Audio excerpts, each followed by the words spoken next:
जय श्री राधे कृष्ण।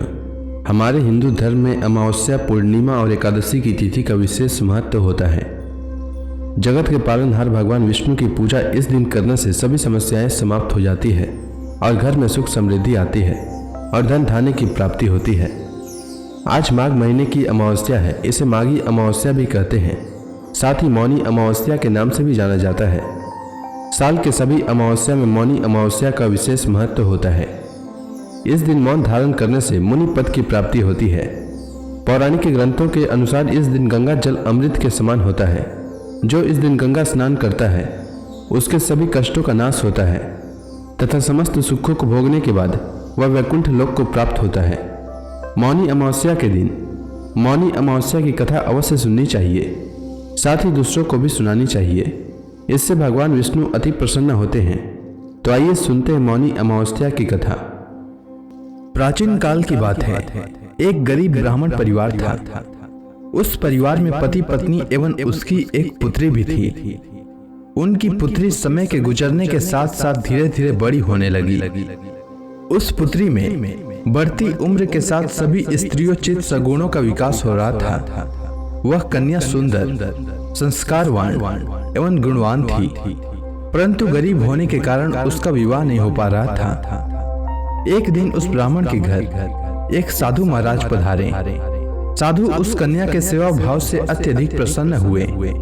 कन्या को लंबी आयु का आशीर्वाद देते हुए साधु ने कहा कि इस कन्या के हाथ में विवाह योग्य रेखा नहीं है। तब ब्राह्मण दंपति ने साधु से इसका उपाय पूछते हुए कहा कि महाराज, ऐसा क्या उपाय करें जिससे कन्या के हाथ में विवाह योग बन जाए। तब साधु महाराज ने कुछ देर विचार करने के बाद अपनी अंतर्दृष्टि में ध्यान करके बताया कि कुछ ही दूरी पर एक गांव में सोना नाम की एक धोबिन महिला अपने बेटे और बहू के साथ रहती है, जो बहुत ही आचार विचार एवं संस्कार संपन्न तथा पति परायण है। यदि यह सुकन्या उस धोबिन की सेवा करे और वह महिला इसकी शादी में अपने मांग का सिंदूर लगा दे तथा उसके बाद इस कन्या का विवाह हो जाए तो इस कन्या का वैधव्य योग मिट सकता है। साधु ने यह भी बताया कि वह महिला कहीं बाहर आती जाती नहीं है। यह बात सुनकर ब्राह्मणी ने अपनी बेटी से धोबिन की सेवा करने का प्रस्ताव रखा। अगले दिन से ही कन्या प्रातः काल ही उठकर सोना धोबिन के घर जाकर साफ सफाई एवं अन्य सारे कार्य करके वापस अपने घर आने लगी। एक दिन सोना धोबिन अपनी बहू से पूछती है कि तुम तो सुबह ही उठकर सारे काम कर लेती हो और पता भी नहीं चलता। बहू ने कहा, माँ जी, मैंने तो सोचा कि आप ही सुबह उठकर सारे काम खुद ही खत्म कर लेती हैं। मैं तो देर से उठती हूँ। यह सब जानकर दोनों सास बहू घर की निगरानी करने लगे कि कौन है जो सुबह ही घर का सारा काम करके चला जाता है।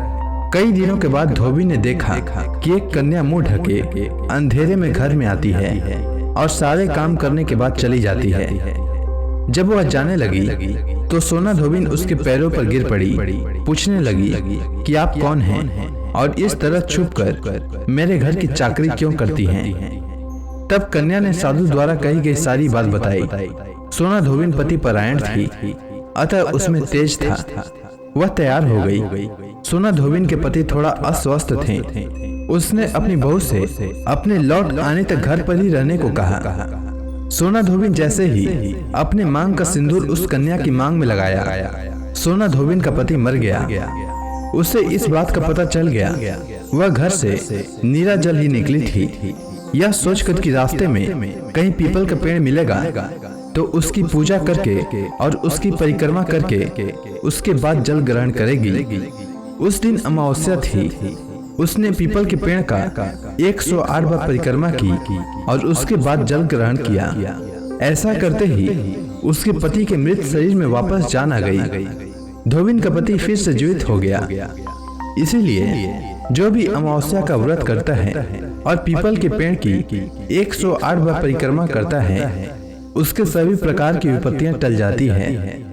उम्मीद है आपको अमावस्या की कथा अच्छी लगी होगी। धन्यवाद।